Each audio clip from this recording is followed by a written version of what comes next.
بسم الله الرحمن الرحيم إنه لقرآن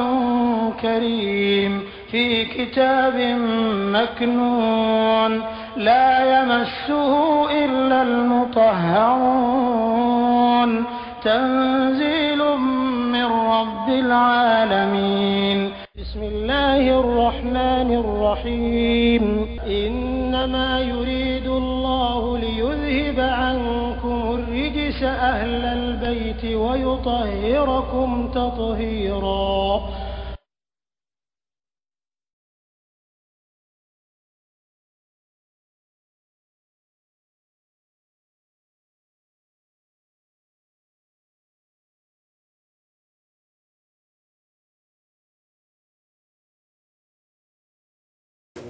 وما لم ينوي كابانه يا أهل الكتاب يا أو كتاب دونغاو لما منكرن كوسا تكفرون أبيكا كافريك بآيات الله الله تعالى كدن لغرو من ياك شريك تويه والله مسامين يا الله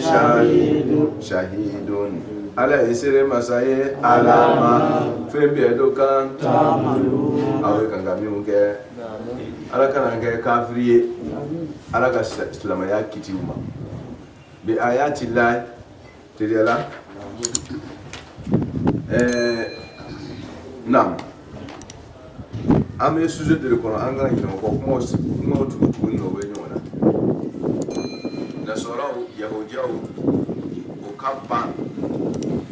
ala kira ka kiraya ma ka sɔrɔ yarifunaw kama yarifuna abnahum ka tiɲɛ ka bama o ye aya min ayatillah c'est-à-dire ala kira taamasen kira ka kiraya kan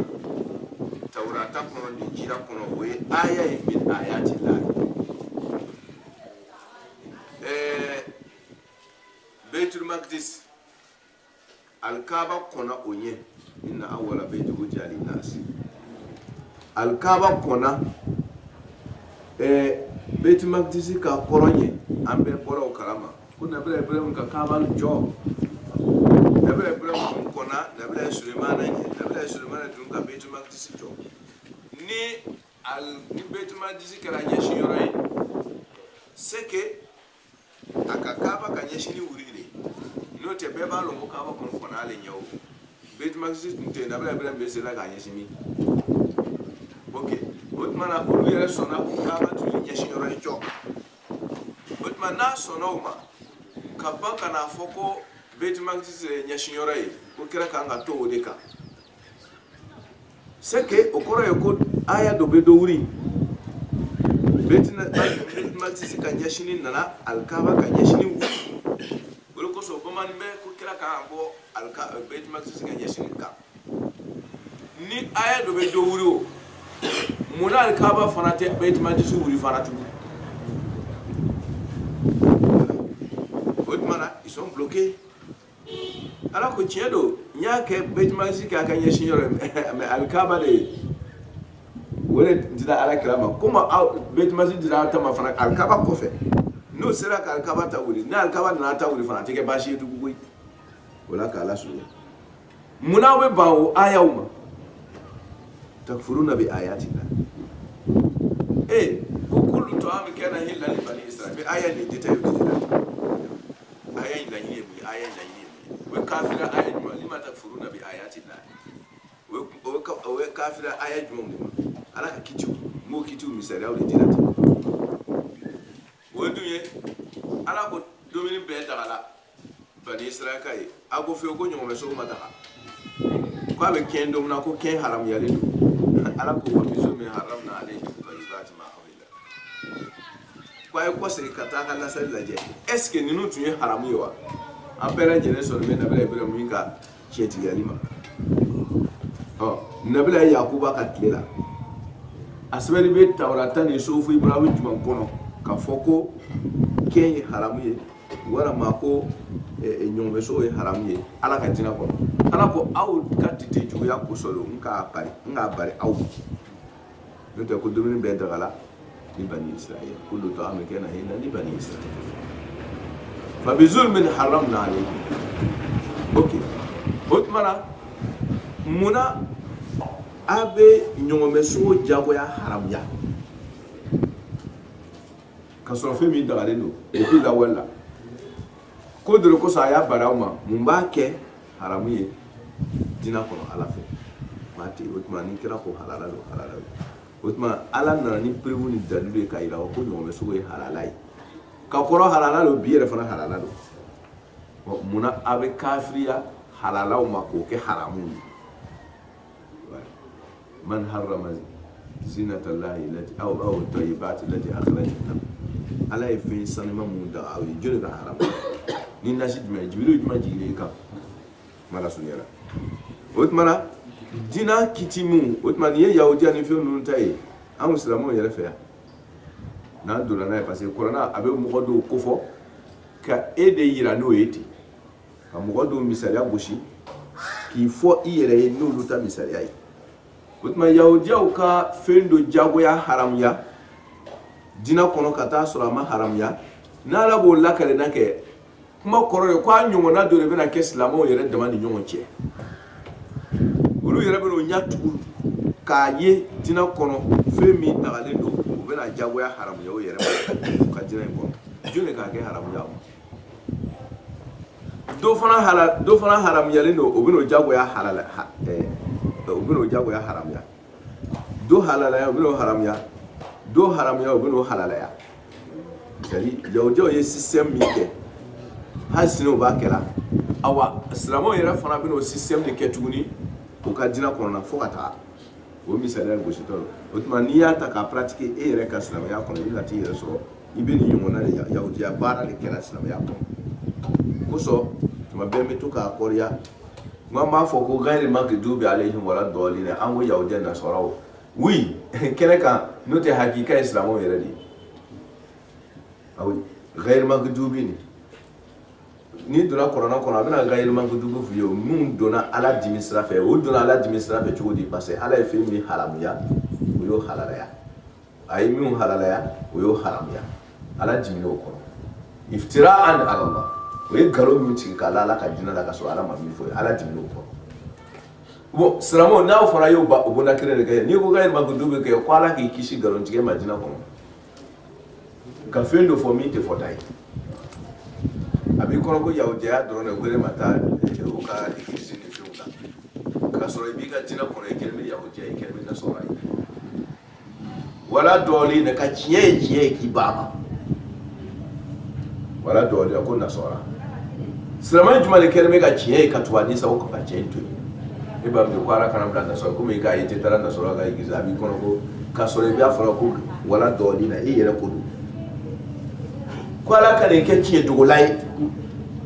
mala so ne burma ni be corona karana imam ali ko tere ko yastashiruna bihi dawa adaihim idha marru bi ayatin fiha tashwiqun rakanu ilayha mala so ne burma ko muni mumini be corona kala nake aba kala ka yere ka flale nyina kono abe kuma na mo to ka ga bi yere le fole yere ete ka mo do keta o mase ki ko fu yere haklimo be famu so ama bezo ka fiyo ko ka ribete na fara ko he ko a isi me mo chema ko a ko do ga jufa so nyimi so do ka jufa so nyimi ko aye crise platigila Juga so utilisable à Mola. Mais à qui a de folie. Nous, nous serons pour ça, mais en même temps, that's all. Quand on a du façon, il y a une crise blana, à la jolie, il y a des blas, à la jolie, il y a des blas, du façon, il y a un bec. À la dire que ni mon décès à Panama, sur le crise. Ok. Juru, il y a là, Juru, il y a la karaté. Du façon, il y a un blas, avec Banom la Kacha. Ok. Ni mo be kanga wala kare o hana ma fa ko kare kana jufa so dum ni e hakiri me ganga mfam abe fore ko jufa so kan ke kala kan bana façon bla kan bana façon e be fe o ka fa ko bla ma toyiwa non ama besoin fo lawo hakiri ma ne biyo Allah kale kun hakiri ma kerefe ku ki jadu yella ni na amai Qur'an me tele aba fo yawo ka kete ya nasoro ka kete nunu ka kete ngolu jigi jinga kono ngolu do ya nga du ko yere man do ko bi a fo ko kari kara kewa ni ta fama to yi mana sunya buruma wonyu mana wudu ala ko lima takfuruna bi ayati llah ko muna be kafiriya ala ayo domi beta ala abna fo ko haram ya munka haram ni ka halala haram ya dro kafarta bi ayati llah ala e femu la kereka ayo to wala ma ayo ke ni ba ma dro anta kafirun korona ka ibaratu la hindu wala ti de wodo beti do ta ka to kafiri wallahu ko kasro masam ya lay shahidun ala isri masai ala ma fi be do ka ta'maluna be ka be ubi okay sababu nuzulu ta bondawla bafo gwe yaw dia chedo atmana aka islamu kamira doye mun kala islamu ye kamira mun bora yaw dia la do bora so kala islamu ye wutme balola kusobe bon balo ni vraiment a puissance ka bon c'est à dire les messes la ya la kusobe c'est que quand la réalité dodi lutunye yaw dia ko wala do temeto sera babin do bi ñu fait jamra akawo yo ko baro to la do balo ni ba kina ani min be tama la ñoo fe ako blay yow ja ko wonni ko blay o fe ka kire ka yisigi ka no nu la me puis ne ka trouver solution o ka milianika ok allez jero ta sa fa ga to ma be dala mna ni muna ka shali ma no ya fo ka blay ale ba afo ka kiyo parce que be yaw ja koro de jelo yele yaw de toujours ale mo wala ba mais ton mon wala sala be wala ka do sa ya ko o do no ya vocabulaire aba vocabulaire no prévu di aba contrôle à contrôle mala so o torati finalité andra ke manka o nyombolo nyon sama o so la era manière fa be yin ka bolé do era ko fo ale era tumi nga wala bon mala so bo han fa ma wala to akera kere bay parce que nous pas aller au loup quelqu'un ko fo ka to lu tala tien nu yera ka ba tien tigi na tien bla galon ko so galon tigi fana fasali no aka galon ma ko fo ka tien ka to galon ko lu ka da ni oli but mana na ka manka e kera do na o kabila o ni nyon je kabila o bush da nyona ma sama na ka sa ala kira fa sallallahu alaihi wasallam ma kira ale na ka hakli baya ka foli ke kabila fulani nyonche ya uja kabila fulani nyonche mun tubira mun matubina ka kuma udlanda o nyonche o son haklila fitna ka tufa alaka ayaji kana foyo ko yo arwine ko ya ahla kitab ko kitabu ba be ko abe tawrata kalama abe so ibrahim kama abe injila ka abe fin be do ya ahla kitab lima takfuruna bi ayati abe oye kiemu gira ka foko hakika lo ni tume tawrata tume injila la ni tume te qur'ana ira fa no hakika le ko fiyo ko foka to olu tale la jawo ya ko wa fo ko kunyo me so haram ya le no oye pre ubedi ko wa foko betu makti se nya shinyoroi ko foka foko kirate kwa kanga ko kabila golela c'est adunga takamase bei ka hakika bei lima takfuruna bi ayatina ala efinsi ka tampon siga ka anya ba bela wallahu ako aywa masami do yale shahid ala serialimbe ala ma finga ta amaluna chedo e mimbla mo wonu singoro ko ka chie bloqué ala ba lo abi ni kala abe dabar tige mi na duguma na be pion bla islamo singoro pour que o ka chie yirema no be hadisa do tige no desela ka mo façon de bla o tige ni yoro la dron o ba bla ko kala shay'an ko ka fe do fo o fe to o tilo no e modo tige yoro da mun manga ye o ba ko kala shay'an mu shay'u ato shay'u fo aywa ubi o ba ko don wakala kaza wa kaza yemi ate kaza fo ayi c'est-à-dire no desela ka bien mi fo dron obe amoni boy ka mo mubham ama fo mubham kelma mubham ate famu obo bla place là abo elu nyanyine atu bono nyai ok no makala shay an bla obe kala kaza korote non ou bien obe jumla tu yere boy peo ka jumla tu gore tabdiru ka blay wa bata fi firashihi oko wa bala fi firashihi bata bala obe tayi maka ke lay harfu kirimpe ta kera lay donc kwa yene ka layola imam ali sila imam ala kera ka place là bata fi firashi imam ogaju o maide c'est-à-dire no desela ka mubham do blay obe harfu do yele madron ka fembe chema odma kitabu kirin kana barai ni ka kitabu shaman kala do be ko ja ni no ni ka fo de a ja ka fo ni ka ibe bona chie sisa yoro ni kele ni bata ni bala le na famu jo mais ni e kelen don kala do la ka famu ko manda wolo ta fe mo ka kitabu shaman kala ko no kana nyanyi ibe na firi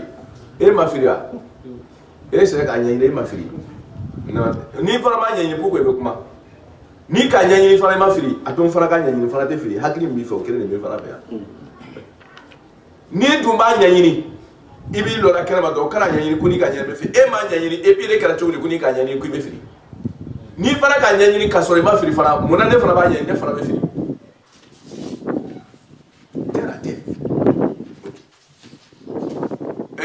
no desela ye système ça va fouiller ba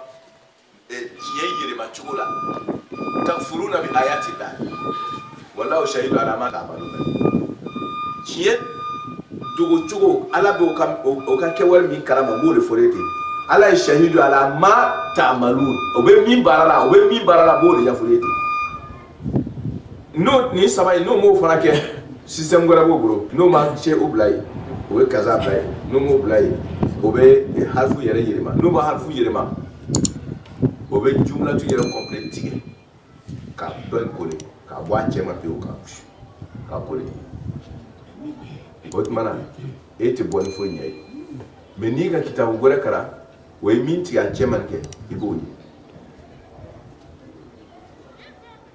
misala bon matera te o ba fo ko do la ko o tara ko o tara no mali la ko ta be ake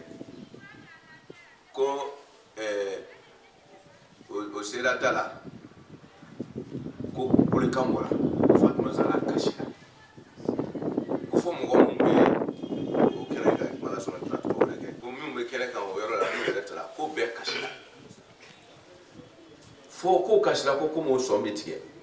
ko groupe shama ko segala o luma so ga do tuguni imam ali ka so ko lu ko segala to ka do ka imam ali jaw ya la ko mais on na o sera tala fatma zara kashira como o homem quer uma bia cachila, mas a cena dela o muquela na cachila, a cena dela do fato não dá cachila ti. Se nie hakilima ke, on doit chercher à savoir pourquoi o cena dela fato não dá cachila. A kan nenema, mune kela cachila, uma fo fin do borai. O cena dela do ko fato não dá cachila, mu yana be kela ma lu fara cachila, fo mo so me tike ko grupo do ko sera grupo do torai, ko do na ka imam ali labo.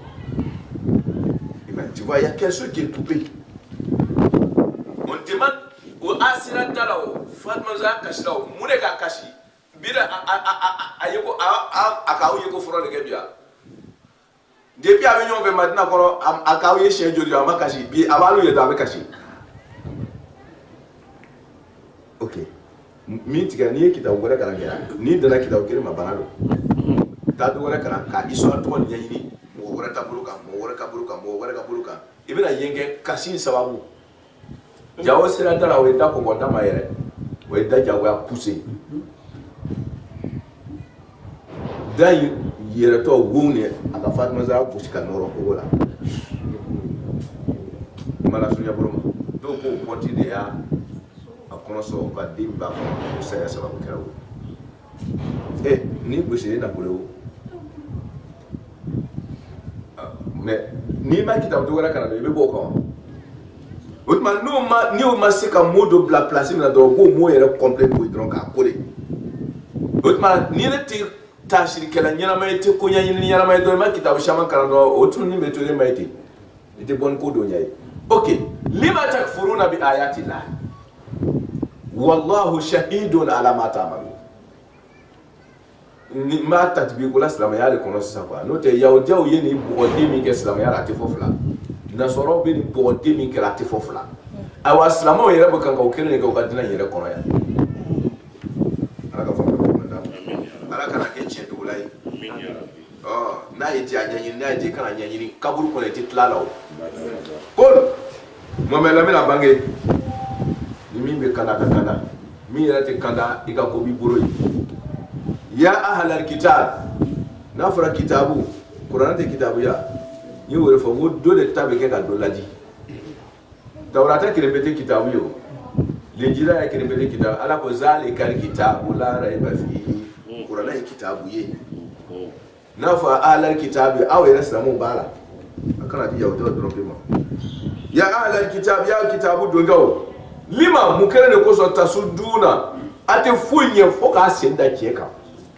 tasuduna abe kumanialike tasuduna ki yera kumania kama wala kumania ba tasiduna be kasara to ketu sodu tasiduna tasuduna be tasiduna ki yera kumania ka boche la batuluma tasuduna ki yera kumania ka baka ma wala kumania ala ndisi ka banchiema et puis te fait fana mo wala fana ka nya soro et ta fait te fait ma wala ka nya soro hasidi kon mo me la me la foye sramon do beti yawdo da mata de yawdo ru kon ko take kene kan koy ka ke kale ka la nyala be ka yi me sramon take na ko jimi bala me mo wala nya tala ya ahlal kitab ya kitabu dungo mune lima mukere koso tasuduna aw be datuli ke an sabilillah ka bo ala soro strawma ni nasra biedwe ima wari ou bien ni fanga fiye way jagoya ni ma to tada ibisi kasoke wala may ni ma da fi ko lu ka fota le fo mukere koso ay ma auto liberté la o ka fin subani mi ko dia la ikra fi din alako anta tukrihu nasa hatta yakunu kira ede be mau karawa ko ni karawa lo kale ala ko la sha Allah la hada nas jami'an ni karawa lo be ma kale re ala jebe ke slamayo na ko be ka ba ko resisa jure banga kai ibe kai ha mo ma fu karawa ko te ala ma o pe o sabuka kwa ka suwani faman sha afal yum wa ma sha afal yafu wotma kira kana ma karawa itanya foli o ma da rasul da bala khalas bayin na mi je ko fe ko so na mi je ka to nya fori ko ni o te bade to awu ko te ko de leçon de expression voilà ay mo to yo ko kuma o ko tanya fo na yi je ka so be kana mo ko kala ba ta kala so mu ne ko so abe mo ko bari ate fe mo ko tanya fo lima tasuduna asabilillah o te fe do ko tanya fo o te fe mo ka dota an sabilillah ala soro sara ko abe bala man abe mo le bari lima tasuduna abe balike an sabilillah ka wala kasaro man ola amana nu liman yana o sona ka tie ka tuwa o e tie do sona ma abu lu bari tabugunaha abe kanga dina nyini tabugunaha how do you say it sabilu mufradu sadi islamiyya koyin obe ayatu islamiyya ni ko mu islamiyya ta asra shugulu islamiyya ta asra ayatun islamiyya shara'iullah ala islamiyya otmana ni o ta olu kiti kereta o alkaba kanye shine doyi o kiti doyi o ala ka sabilu doyi nyashini kaba ma ka nyongome so dagali o nyafoli o ala ka kiti doyi ala kira ka kiraya o ala ka kiti doyi ka fara kiti to ka otmana how possible be o sharia lima Domir be te conseil fait no matuma do la be ken ka quoi domir ya odo ila voilà na be ken ka ni domir do be ken ka na era tei ala yebe fuyi la ka fon be ko mana lima tasuduna an sabilillah man abe mo ko man mo mi amana mi liman ya tabugunaha abe dina yini dina kiti wo kiti mana fawe na utama bendron na ni sawu ma bendron tabugunaha abo dina yini e wajan ka je ka wata asraka sari ka a maske comme ya a maske tugo do nya ira sa ka salama ya ira ko ko fana ba maske tene ko no ko ala ma foti ko kirani ka kete no to tawrata ko ko abe tene o ya so yo harifuna kana man mawadi o ya so ya ke o sawe kaso tawrata ya fo tugo na ka bo ala fe qur'an fa ya fote exactement ala te kan fla fo mo koy mana ulule ya maske voilà tabuguna aba ala ka dinaw nyini e wajan jefe wa antum abin jelin kala tumana mila wawe haliya ka so ala hariya shuhada asriyalendo ka foko ni tiketai ayra ba cheno na ba tunne ka ka ni sawe be malo kwa la grama so bi tabika abalo cho wallahi uba karama ni jebe ku kirama sujudu be tabika munani mo mu yesu sujudu be bo ka ko lure na jina kurai ele ka kira tenye tabik maka ibalo cho mi oh malik matiri kam godo bu madina misiri ko ko passer asinda debe kawa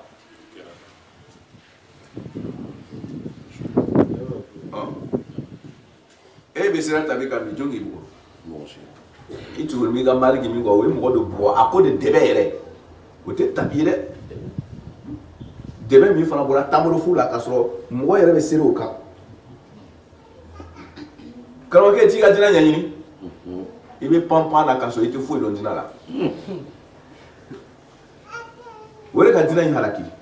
dina kalfala mo la mu madina sege sege ka karam parce que ni arabu ka mendo e panga dina nya fo mo yi ala ka kuma famuya ko mandama wa antum shuhada o ba don cho miye aw sereyalen do kiye hakikaka me atata ni na soro ka don cho fe miye qur'anai ni yaw do ka don cho miye qur'anai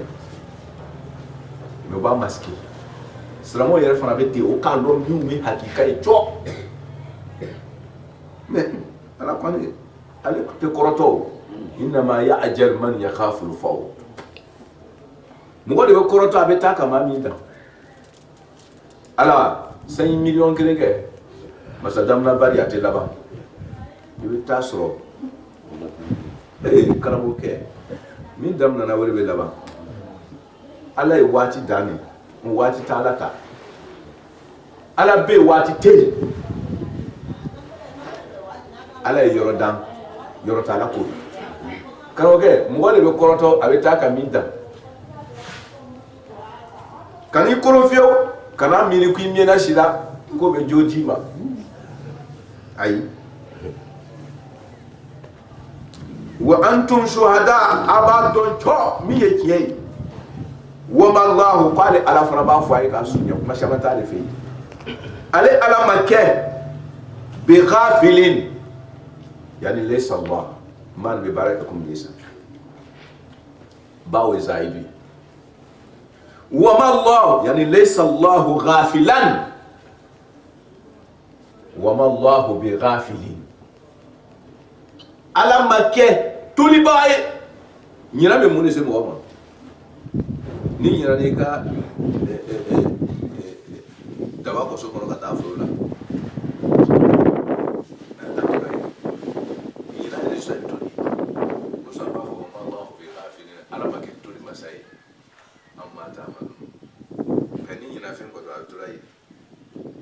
ala ta ka foi to yi aye fiu fin tugu ka maske ala ko atasi to yi ok mala sunya Silama fara kafir yahudiya kan tout le monde est dedans ala ti mo nya fula la han ya ayu alladhina amanu ya liman yajon in tuti'u na ya tutluni yarala katu fariqan ala ma mo to wele de fariqan nakradu jamakuru do na ya tutluni yara katu jamakuru do ko min alladhina kama mo kera utul kitaba kitabu dira mi makala mi go korona kala na do de korona kala do ka juguni frauna ere olu be mo kan ko jugu ke jugu la de ala kan kisi intuti o farikan na tura jamakuru do ko min alladhina kama mo kera utul kitaba mun kera tawrata tigu mun kera lejira tigu ye mu yɛrɛ kɛra kuranna kalanla ni sago do kɛw ye o ye mun k'aw la n'a tugura o yaro do ko o b'aw kɔsegi yaro do o b'aw kɔsegi bada imani aw ka limaniya tɛmɛnen kɔ kafir ala ka kisi ala t'a fɔ a bɛ wuli dɛ n'a ko n b'o dɔ wolo i ya cɛgoya t'i tila ere ka tumo ko ebi ibe kanda ala teo nala afo ka ba kera le okay ni memo aya memo wala sirande farikan ibe se ka fasali ni yahudiya bey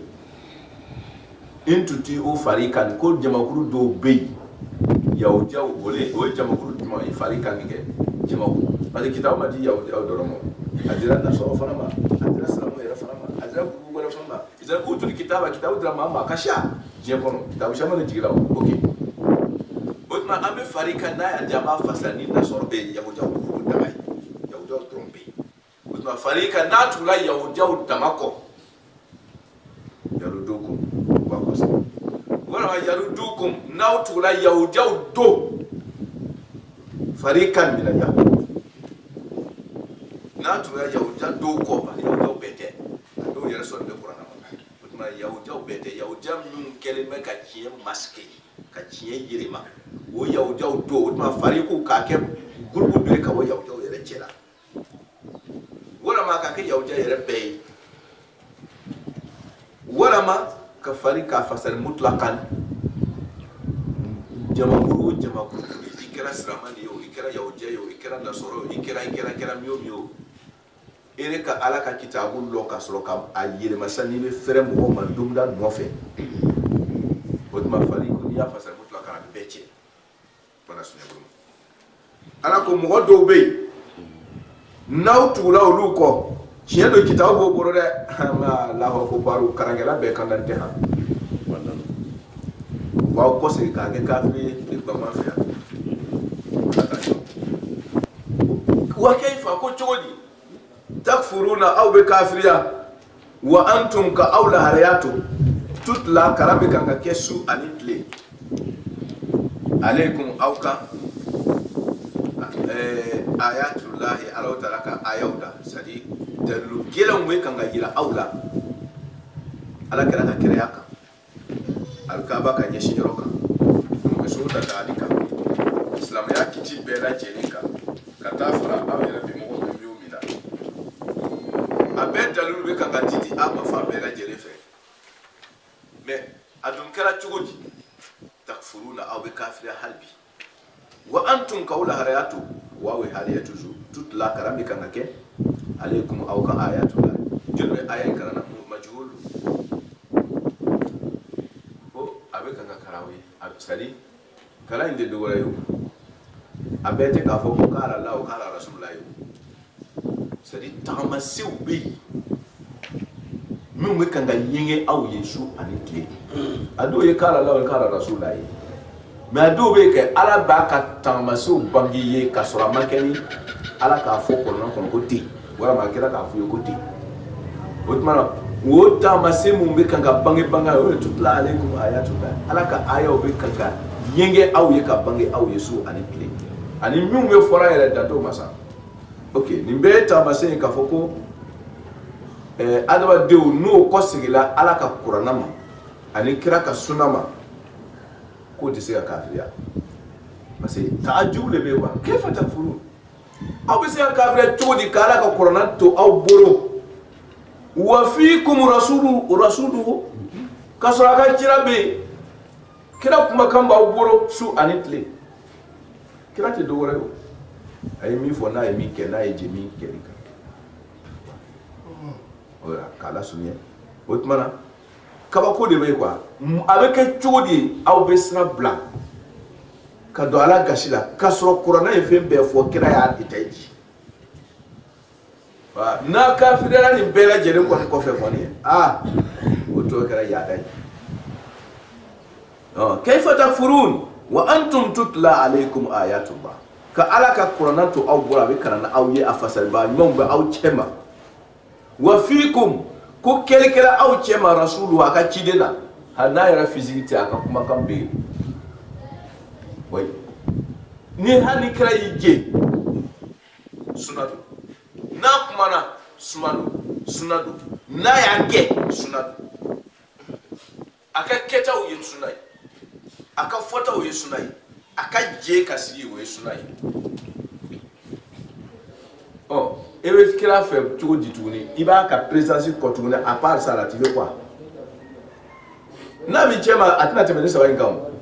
i m'a jeli walima a b'a fɔra ou bien a b'a kɛla o bɛɛ dun b'i bolo a ka jeliw bɛɛ bɛ yen a ka kɛliw bɛɛ bɛ yen a ka fɔliw bɛɛ bɛ yen rasul bɛ kɛ f'i kun rasul ko ka aw kira to aw cɛ ma ka Ala ka kumakan to aw bolo kayfa takfurun o ye kabako ye wa man ya'tasim billah ni mɔgɔ min kɔni sɔnna kumakan ɲumanw lamɛnlen kɔfɛ ya'tasimu ka minɛli kɛ billahi Ala la ya'tasimu minɛli c'est-à-dire ya'tasimu minɛli sugu jumɛn don ka fɛn minɛ n'i y'a minɛ a bɛ kɛ sababu ye k'i tanga n'i y'a minɛ a bɛ kɛ sababu ye k'i tanga o tuma minɛli simple tɛ minɛli min b'i bɔ bolo la o minɛli sugu don wa man ya'tasim ni mɔgɔ min y'a yɛrɛ tanga c'est-à-dire billahi ni Ala ye ka Ala minɛ ni k'i yɛrɛ tanga ni o minɛli ye f'a ka danganiya la o diya o tigila mɔgɔ kanda la jɔn de b'a kanda o fana kɛra majuruli ye c'est-à-dire automatique e yɛrɛ t'a dɔn k'i kanda la jɛ kanda la c'est-à-dire c'est automatique e yɛrɛ y'a to Ala ta la dɔrɔn o de kanda ye immédiatement il y a pas seconde intermédiaire ko n'i y'a laminɛ c'est après quelques secondes ko i bɛ kanda Ala minɛ n'a kanda la fɔɲɔ t'a nɔfɛ Ala ko f'a ka danganiya la et puis a ka di dɔ a la firimadi la a ma fɔ ko n'i ye Ala minɛ k'a b'i kanda dɛ ya'tasim tɛ firimu dɔ ye ya Ala ko n'i ye Ala minɛ dɔrɔn k'i kanda ka bi tellement que tahqiqu b'a la a m'a jaabi kɛ mun dɔ ye a m'a jaabi kɛ musakbal ye n'i ye Ala minɛ i bɛ kanda la n'i ye Ala minɛ i bɛna kanda o tɛ n'i ye Ala minɛ i kanda ka kɔrɔ de tellement que hatimiyun c'est-à-dire a kɛli kanda in quoi a banna de siga min si kana salati de t'a la fakad hudiya il a se et puis il était bois karama yɛrɛ a ma besoin yɛrɛ mɔgɔ kana fɔ ko a kɛra da kɛra ten i y'a laminɛ o ye kandalen ten ila siratin ka taa sira de ma mustaqimin min tilelen don an ka siratu mustaqim fasara an tɛna bɔ sɔrɔ o kan siratu mustaqim i tɛ tɛrɛnɛ ka bɔ sira min kan mais sira dɔ bɛ yen i b'a minɛ i bɛ a tilen don mais i bɛ se ka tɛrɛnɛ i bɛ giriser ka don mais nin ye sira min ye a tilelen don mɔgɔ tɛ tɛrɛnɛ tariqi mustaqim tɛ dɛ siratu mustaqim voilà k'Ala suɲɛ a kuma in a tɔ ma ban dɛ parce que i b'a ye a bɛna ya ayyuha allazina amanu fɔ tuguni fo kana fɔ wa'tasimu bihablillahi o la a kuma tɔ an bɛna tigɛ yan bi sini on va enchaîner. Ala ka faamuya ko ɲuman d'an ma Ala barika la mɔgɔ ɲuman la kɔnɔ Allahumma salli ala Muhammad wa ala